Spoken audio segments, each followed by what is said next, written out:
Salve, salve, irmãos queridos, bem-vindos ao nosso podcast da tosse. Hoje estamos todos... De vez em quando vocês vão ouvir aqui não levem em conta, faz parte do pacote, né? Só dá em gente. Mas vamos lá, Laura Beatriz. Tudo bem, Laura Beatriz? Tudo certinho, minha irmã? Tudo bem, de preferência sem tosse. Copinho mas com olha, água, para ajudar. Isso, exato. Ai, graças a Deus, estamos de volta nessa partilha entre irmãos. Bom demais, Padre Antônio. Então vamos partilhar. Com tosse tudo. Mesmo com o bichinho do ran-ran. Exato, isso não é nada não. Vamos em frente que tem tanta coisa boa pra gente compartilhar. E as coisas que não são tão boas ficam em segundo, terceiro, quinto lugar, né? Então vamos nós. Laura, essa semana, né, a gente estava conversando e lembramos de um salmo que todo mundo gosta. É o famoso salmo que fica aberto na Bíblia que o pessoal tem em casa. Sabe aquelas Bíblias antigas assim de capa preta, que tem umas figuras bonitas, né? O pessoal coloca aquela Bíblia enorme, bonita assim, em cima de uma mesinha na sala, né? E que não serve para nada, né? Porque né, Bíblia aberta sem ninguém ler não adianta. Mas o pessoal normalmente deixa nesse salmo, né? A folha chega até mais amarela, assim, né? É o Salmo 90, né? Que é lindo demais. Né? Um salmo lindo, de verdade. Mas o nosso conselho para os irmãos é que não só deixem aberto, mas leiam também, né? Porque palavras alimentam a alma. E o lugar de se guardar palavras é a alma. Não é na sala, né? Não. O lugar onde se guarda palavras é na alma. No coração. Né? Na antiguidade, né?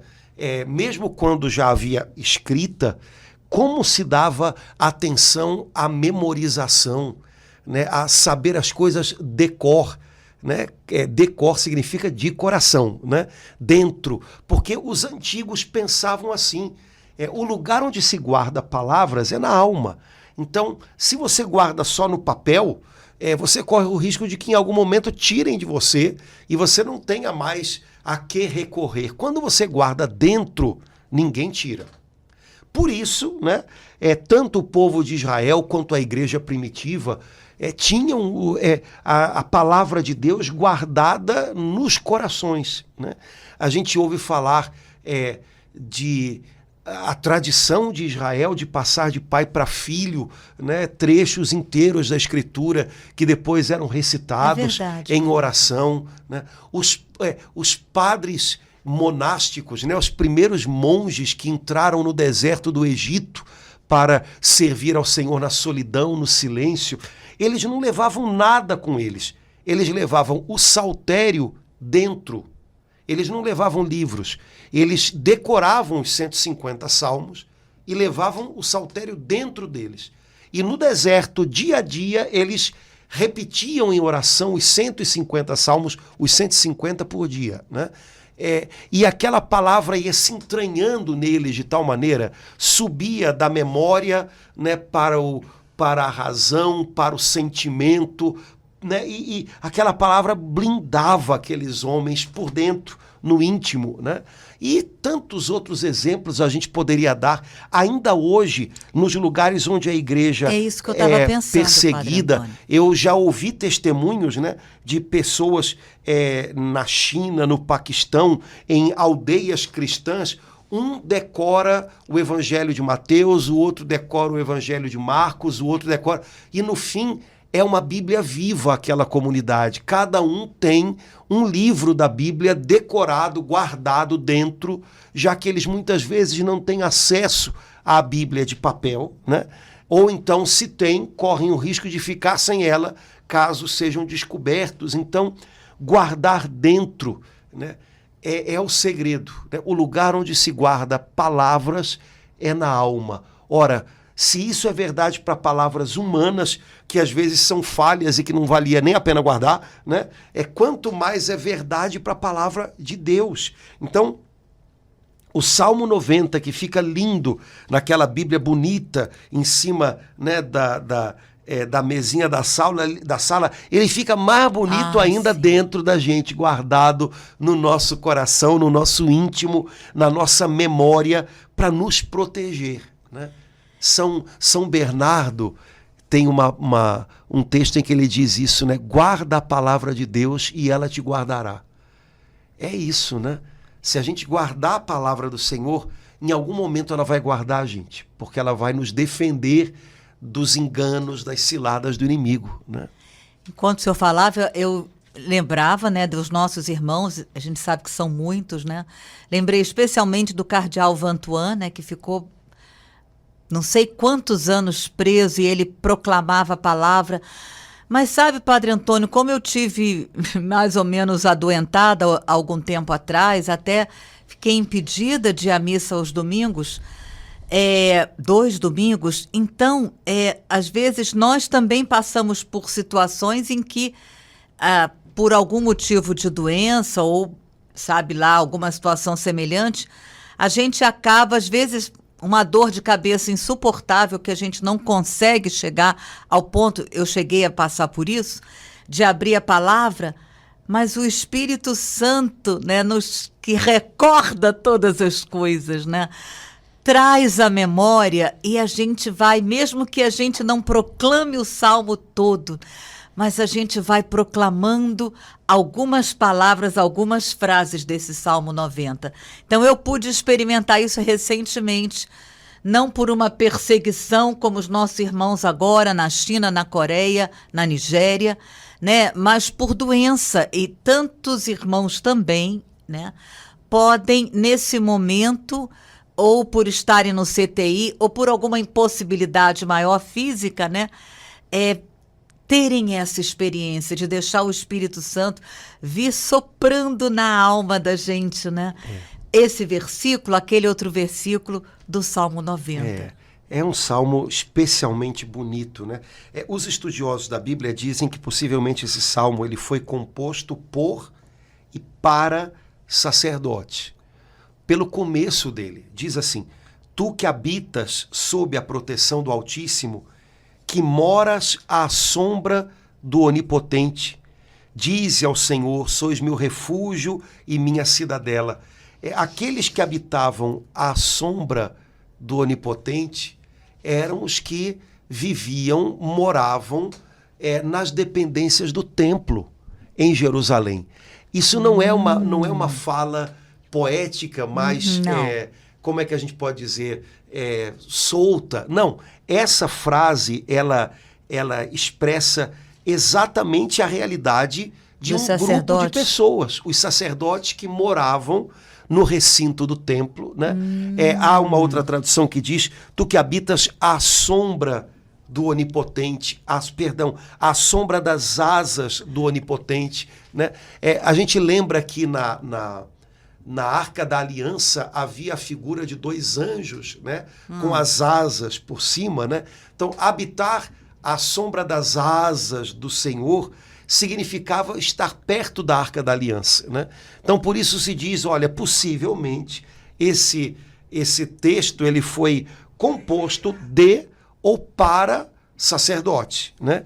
E fala de proteção e de cuidado da parte de Deus, que a gente experimenta, né? Então você que vive à sombra do Onipotente, diz para o Senhor, sois meu refúgio e minha cidadela. Tinha uma música que a gente cantou, que beleza, do nosso tempo, né? Uma canção, aquele que habita no esconderijo do Altíssimo, a sombra do Senhor Onipotente o cobrirá, né? Direi ao Senhor, Ele é o meu Deus. Né? É uma verdade que deve proclamar todo aquele que se sente guardado por Deus. O legal é que no Novo Testamento, todos nós somos sacerdotes que oficiamos na presença do Senhor, né? A Sagrada Escritura diz que em Cristo Jesus, que é sacerdote, profeta e rei, todos nós somos também. Nós também, né? Somos. Ele fez de nós um reino de sacerdotes que para beleza! o Pai. Né? Então, o Templo de Jerusalém, apesar de ter sido destruído, né, 70 anos depois do nascimento de Cristo, aquilo que se fazia no templo Agora, em todo lugar, os filhos de Deus que em Jesus são sacerdotes podem fazer, que é oferecer ao Pai um sacrifício de louvor.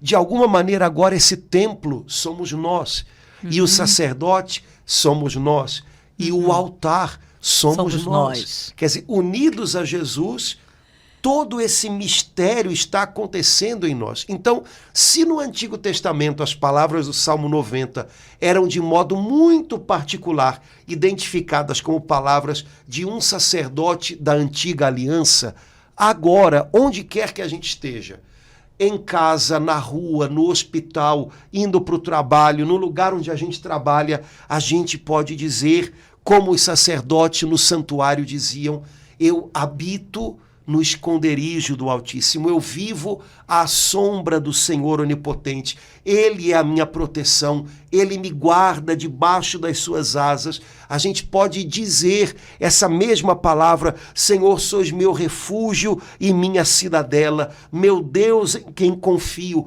porque experimentar essa proteção, esse cuidado guardador de Deus é algo que nós experimentamos em todo lugar.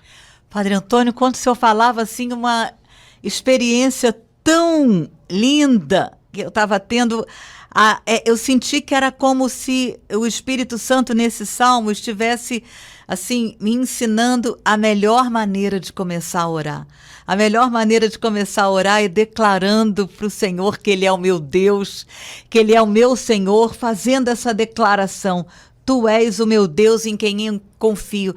Que maneira maravilhosa, não importa o estado que eu estiver, a primeira palavra que eu sou convidada a dizer para Deus é falar isso. Tu és o meu Deus, tu és o meu Senhor e eu habito à sombra das tuas asas. Que beleza. E incrível, Padre Antônio, que logo assim, eu nunca tinha percebido isso. Logo, o versículo seguinte é um versículo de libertação poderoso. Sim. Eu posso, não sei se o senhor vai brigar comigo, para mim, praticamente de exorcismo. Sim. Se você parar para pensar, é a lógica do Pai Nosso, né? Quando você diz, eu entro na presença do Senhor dizendo, tu és o meu Deus em quem confio. Jesus ensina a gente a orar dizendo, Pai. Pai. Quer dizer, eu estou entrando na presença do meu Pai, como um filho se aproxima do Pai com confiança, sem muita cerimônia, como a gente fala, né? Depois o Pai Nosso termina com o Senhor nos ensinando a dizer, livra-nos do mal. E aqui, logo no comecinho do Salmo, a gente diz, o Senhor nos livra do laço do caçador.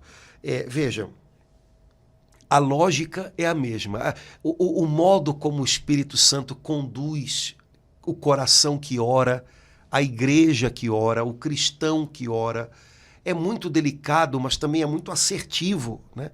O Espírito Santo inspira confiança, porque o Espírito Santo deseja que a gente entre na presença de Deus com o coração repleto de fé. É assim que se recebe o que Deus tem para nós. Então, como é que eu devo entrar na presença de Deus? Disposto a receber. Ele está sempre disposto a dar. Eu devo aprender a ter um coração pronto para receber, cheio de confiança. Depois, quando eu entro na presença do Senhor, eu descubro que eu estou protegido.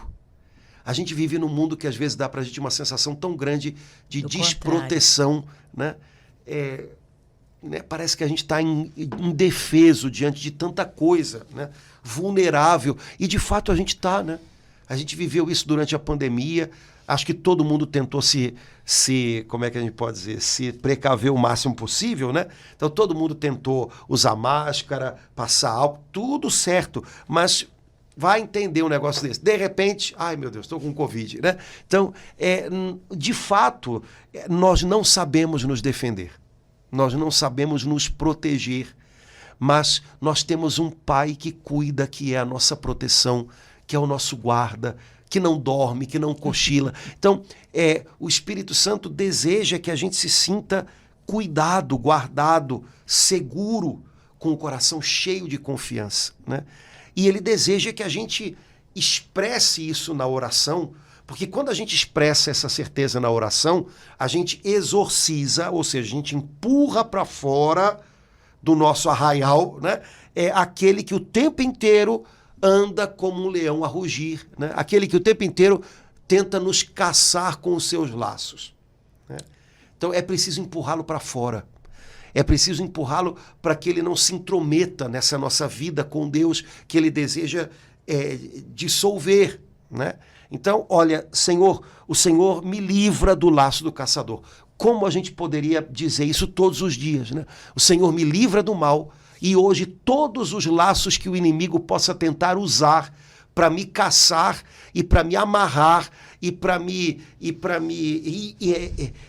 imobilizar, o Senhor destrói hoje.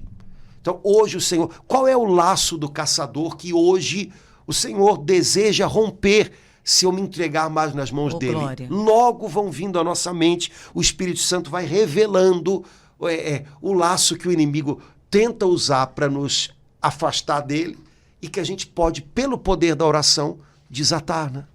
Agora, Padre Antônio, não tem como eu não, nesse segundo versículo, me lembrar da tradução da liturgia das horas.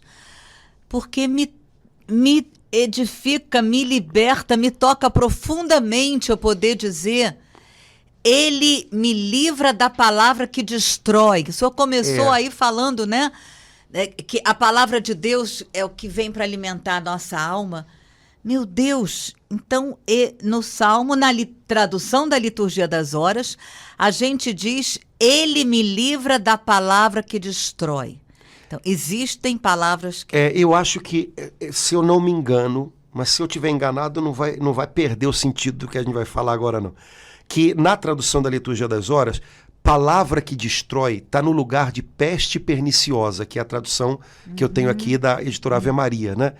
Engraçado isso, porque isso revela muita coisa do tempo que a gente está vivendo, né? A gente está vivendo um tempo de peste perniciosa, ou seja, pandemia, né? E aparece mais uma doença aqui, outra ali. Mas do ponto de vista da alma, a gente está vivendo um tempo de palavras que destroem. Terríveis. E o Senhor quer dar livramento para a gente, tanto de uma coisa quanto de outra. Porque a peste perniciosa pode matar o corpo, mas a palavra que destrói mata a alma. E se a gente não souber vigiar as duas coisas... Se vigiar só uma... Pois esse é que é o perigo do tempo que a gente está vivendo. A gente está tão preocupado com a nossa vida corporal que a gente corre o risco de colocar em segundo plano a nossa vida eterna. Quantas pessoas, por conta da pandemia, por exemplo, se acomodaram a não vivenciar mais a sua fé, congregando com os irmãos, participando da Santa Missa, né, pessoalmente, presencialmente. Ah, mas é porque eu estou guardando o meu corpo, mas eu não estou guardando a minha alma. Eu acho que deve ter um ponto de equilíbrio aí em que as duas coisas estejam guardadas, né? É preciso a gente rever isso, né? A peste perniciosa mata o corpo. A palavra que destrói, se eu não tenho a minha alma blindada por Deus, ela é a palavra que destrói, mata a alma. E tem muita palavra que destrói, né? Notícias ruins, notícias mentirosas, palavras absolutamente sem discernimento espiritual, que são ditas o tempo inteiro nas redes sociais, mentiras que são proclamadas pelas autoridades do mundo o tempo inteiro, né? Você vê nos Estados Unidos agora, na Europa, eles querem de todos os modos que a palavra aborto seja identificada com a palavra direito. O aborto é um direito. Você identifica palavras de um jeito mentiroso, você envenena a alma das pessoas. Quer dizer, matar os filhos é um direito. Sabe, o diabo ele torce as palavras porque ele sabe que palavras que destroem geram morte na alma e, nesse caso, até, né, física mesmo, né? Então, nós estamos, às vezes, preocupados, eu não digo em excesso, mas de uma maneira desordenada com a nossa vida corporal e estamos desatentos à vida da alma. Mas Jesus diz, olha, não temam aqueles que só podem matar o corpo, temam aquele que pode matar a alma lançando no inferno. Então, a nossa, sabe, a nossa perspectiva de vida, ela está muito embolada. Ela está muito embolada. Está muito fora da perspectiva de Deus, da palavra de Deus. E é urgente que a gente arrume essas coisas dentro da gente. Então, existem palavras que destroem, todos nós sabemos que existem. Do ponto de vista mais superficial, que é o ponto de vista das emoções, existem. Existe uma palavra que pode me entristecer, existe uma palavra que pode despertar em mim mágoa, rancor, mas a gente sabe que existe uma palavra que pode me arrastar na direção do erro e da mentira. Existe uma palavra que pode cancelar o amor de Deus dentro do meu coração. E eu preciso vigiar o meu coração. A Escritura diz isso, né? De tudo aquilo que se deve guardar, a coisa que mais é preciosa para ser guardada é o coração. Então, eita ferro, gente, acorda, desperta, né? A gente parece que está meio que entorpecido pelo mundo, né? Temos que estar vigilante, né? Padre Antônio, que, assim, impressionante a ligação que o senhor fez da peste perniciosa com palavra que destrói. Quer dizer, são duas doenças graves que podem nos levar à morte e que, se a gente não tomar cuidado com as duas, a gente acaba morrendo. Lembrando que a que mata a alma é bem pior, né? Sim. A gente não pode perder isso de vista, né? Sim. O nosso corpo, ele vai morrer em algum momento. Ponto. Lamento informar, não tem uma notícia diferente para dar a respeito disso, né? Agora, a notícia boa é, nossa alma, ela foi criada por Deus para não morrer. E um dia, quando o Senhor Jesus voltar e renovar todas as coisas, nossos corpos ressuscitarão. E unidos à nossa alma, nós por inteiro vamos cantar um hino de louvor eterno ao Senhor, se nossa alma não tiver morrido, né? Como diz o apóstolo João na sua carta, né? É pelo pecado. O que mata a alma é pecado. Veja, a alma continua viva, mas ela não vive mais para Deus, então ela está morta, né? A gente não pode esquecer disso, cara. Porque senão, olha, até pregar fica impossível, né? A gente vai pregar o quê? Não, aguenta aí, segura as pontas aí que vai dar certo.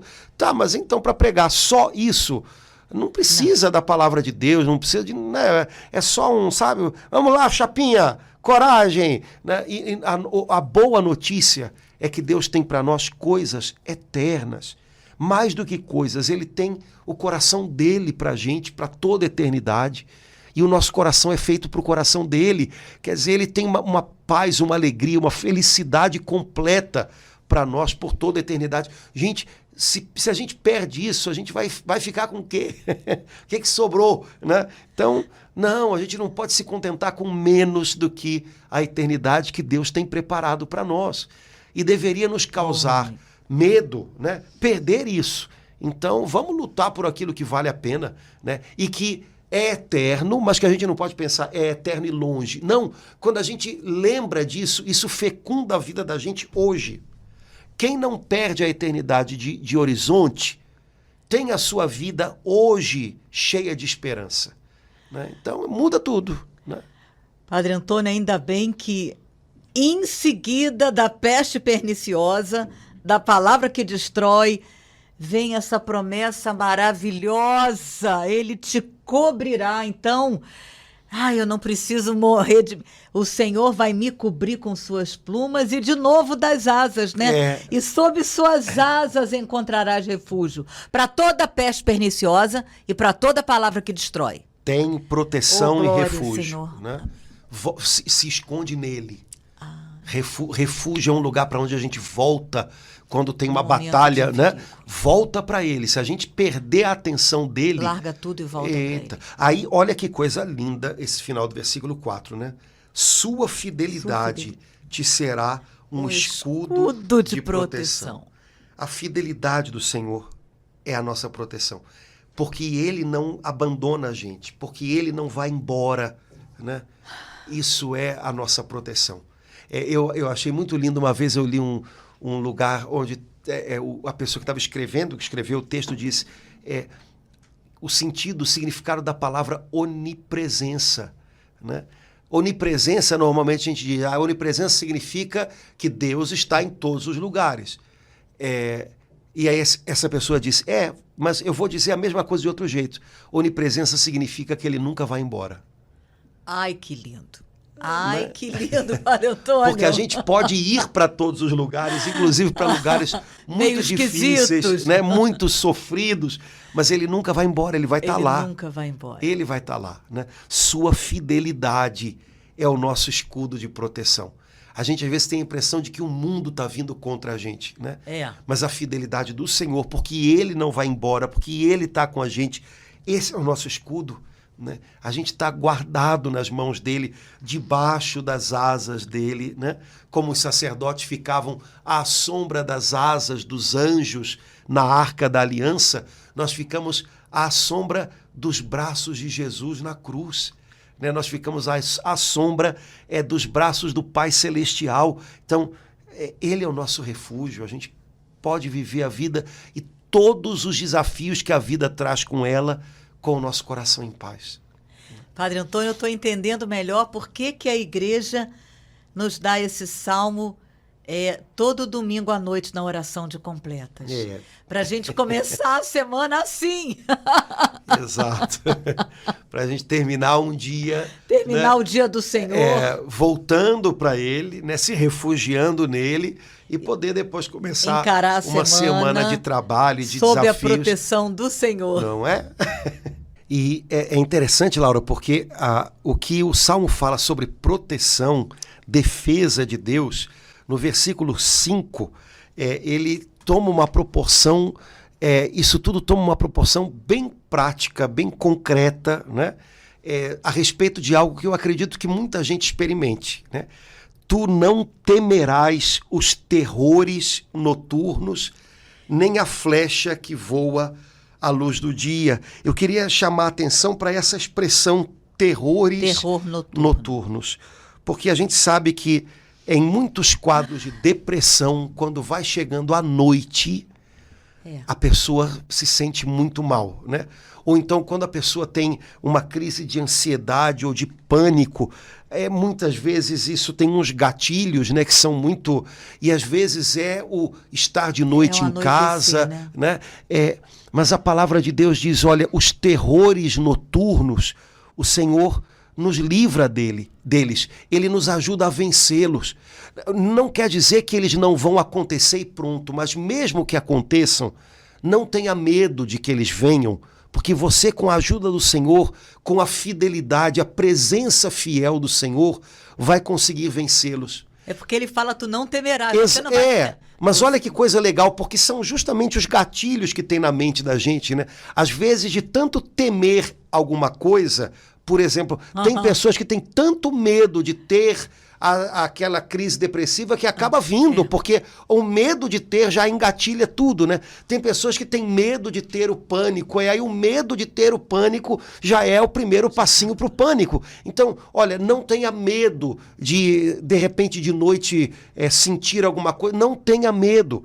Porque a presença fiel do Senhor vai ser o teu escudo, vai te livrar.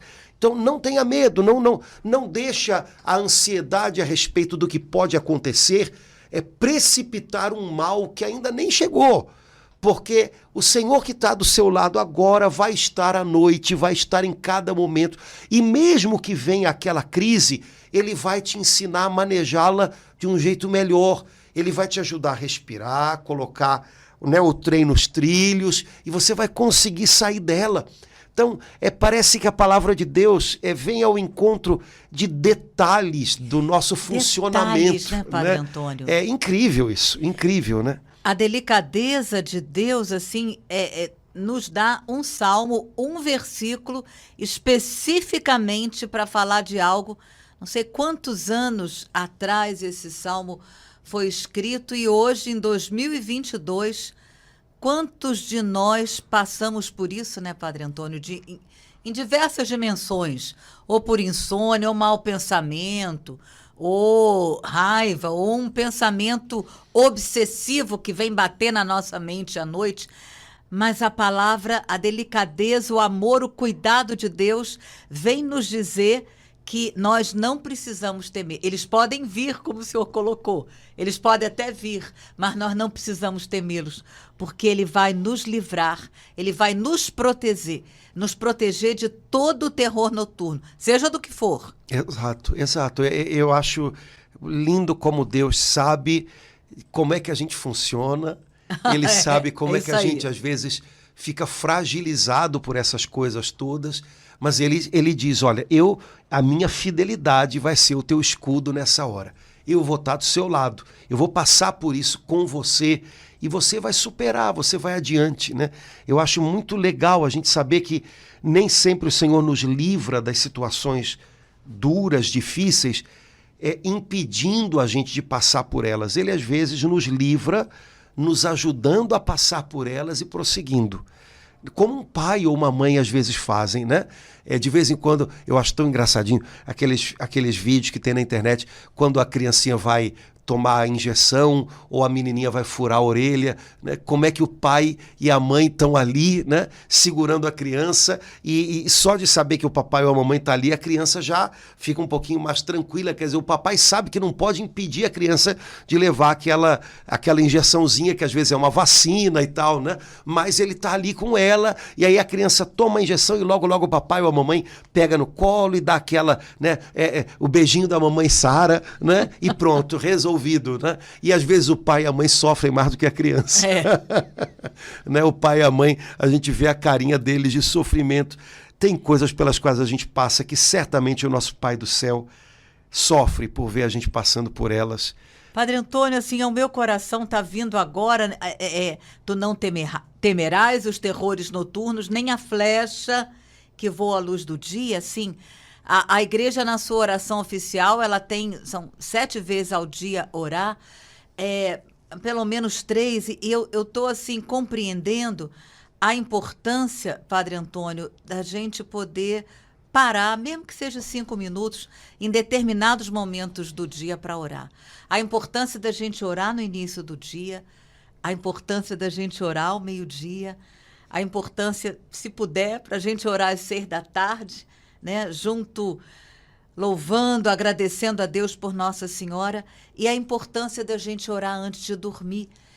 Isso é algo que eu não sei se as catequeses atualmente ainda, mas eu sinto assim que a gente precisa resgatar isso, né? As diversas horas do dia, a importância da gente poder apresentar, pedir a Deus nas diversas horas do dia, e não apenas, não sei, às vezes eu tenho a impressão de que a gente tira um dia, agora fui à missa, maravilhoso que você pode ir à missa todos os dias, mas seria muito bom se também, antes da refeição, se antes de dormir, você pudesse ter o seu momento com Deus, né? Sim, a oração tem que fecundar o dia da gente, né? E nos proteger. Né? A oração é proteção. Não digo isso como talvez muita gente pense, né? Que tem, então que oração é? Para não repetir aquele negócio. Não, não. O estar na presença de Deus, o voltar para a presença de Deus é proteção contra as diversas coisas que nos acontecem ao longo do dia, né? Você estava falando do versículo 5 ainda, né? O Senhor nos protege de tal maneira que a gente não precisa ter medo da flecha que voa à luz do dia. Eu achei engraçado porque eu lembrei daquela expressão que a gente usa em português, né? Perdido como cego em tiroteio, né? Ou então, aquele tipo de experiência que carioca tem, né? De estar andando, de repente ouvir barulho de bala na rua e abaixar, né? E ficar preocupado.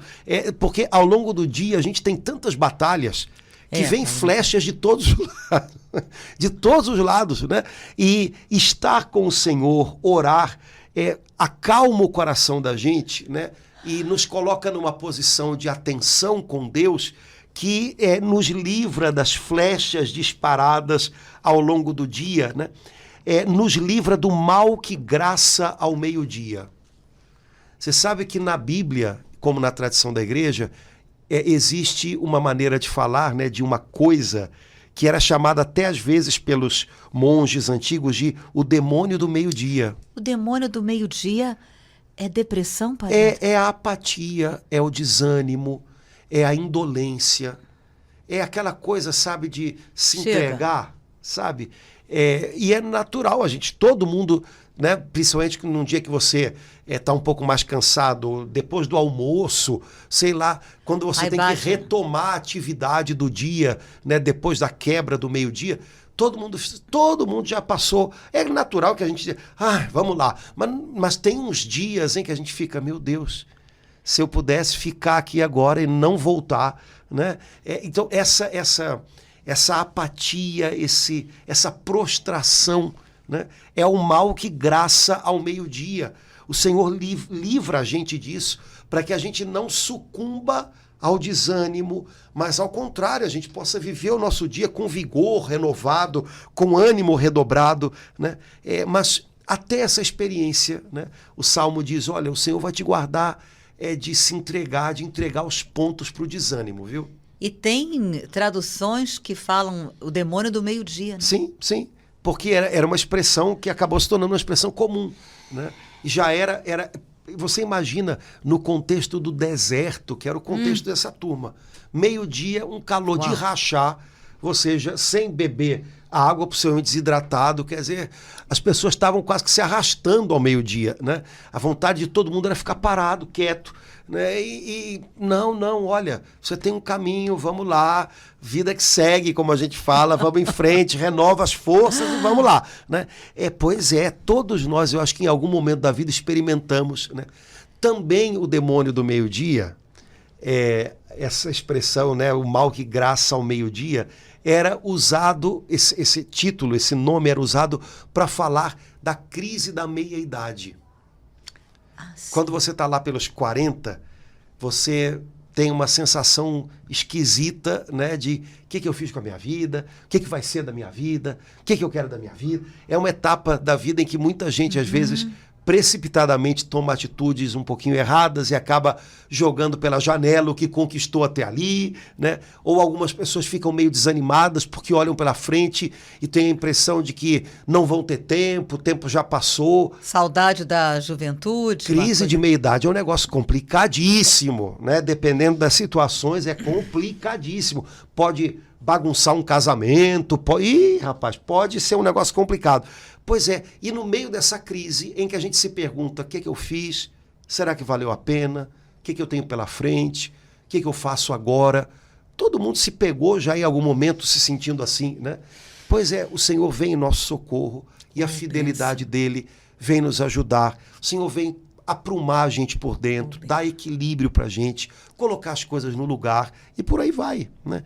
Então, em cada etapa da vida, em cada etapa do dia, em cada etapa da nossa jornada, o Senhor é proteção e é ajuda. Como seria bom se a gente aprendesse a recorrer mais a Ele e a se refugiar mais nele. A gente não seria arrastado por tanta coisa que às vezes literalmente arrasta a gente, né, e faz a gente ter a impressão de que a gente foi levado num tsunami ou num caixote, sabe, Laura, quando a gente era jovenzinho levava caixote na praia, né? Chegava lá todo cheio de areia. Pois é, não, o Senhor, Ele faz a gente andar sobre as águas, né? Então o segredo é estar em sintonia, estar em comunhão com Ele. A oração é o segredo disso. Pois é, Padre Antônio, nesse momento, assim, no meu coração, está me vindo assim a importância de, além daquele momento da oração pessoal, que normalmente é de manhã, eu estou sentindo aqui nesse salmo um alerta para a delicadeza de Deus conosco, de noite, ao meio-dia, à tarde e manhã, a importância de, em determinados momentos do dia, eu poder dar uma paradinha, né, me voltar para o Senhor, coisa de 5 minutos, e poder deixar que eu novamente possa usufruir dessa proteção, dessa bênção, desse amor para, vamos lá, e aí poder viver o restante daquele dia, daquela tarde, daquela noite. Lembrar disso, mais de uma vez aparece aqui no Salmo a palavra refúgio. O Senhor é refúgio. Refúgio significa aquele lugar para onde eu volto para me reorganizar e voltar para a batalha. Então, ao longo do meu dia, eu tenho um refúgio. Eu estou no meio da batalha. Amém. E a batalha me desgasta, me cansa, me machuca, Mas aí eu volto para o refúgio, me refaço, me recomponho, sou tratado para voltar a batalhar. Então, esse é o segredo. Se a gente pensar a oração desse jeito, a gente volta com gosto, porque a gente descobre que não é tem que, não é tem que, poxa, é voltar para ele, porque voltar para o refúgio. Ele é o nosso recomeço, ele é o nosso refúgio. Vamos tentar descobrir, né, também mais essa riqueza da oração, que é a nossa defesa, é a nossa proteção. Amém. Né? Amém. E quem está protegido desse modo retoma o seu combate mais bem robustecido, mais bem armado. Né? É verdade. Amém. Laura, vamos parar por aqui. Nossa, vai Padre ter que ter Antônio. o Salmo 92. A gente vai ter o Salmo 90, parte 2. Parte 2. Porque onde a gente queria chegar, a gente não chegou. Né? Pois então a gente vai deixar para a próxima semana. Tá bom. Salmo 90, a revanche. Não é isso? Beleza? Então, conseguimos não tossir muito, olha que maravilha. Mesmo, Padre Antônio. Olha, viu? Então, sobrevivemos. Vamos nós. Laura Beatriz, tomara que o pessoal coloque lá também no YouTube, né? O retorno pra gente. Eu acho que né, pra gente saber vai ser... né, como é que tá indo. E, coloca aí, irmão. Né, já que é partilha entre irmãos, Isso. Vamos lá. Se você puder, partilha lá um pouquinho com a gente também. É importante pra gente ver a sua partilha. Então, antes aguardamos. Do parte 2. Exatamente. Beleza. Gente, um abração. Deus abençoe. Até a próxima. Até logo, Laura. Tchau, Padre Antônio. Tchau, irmãos.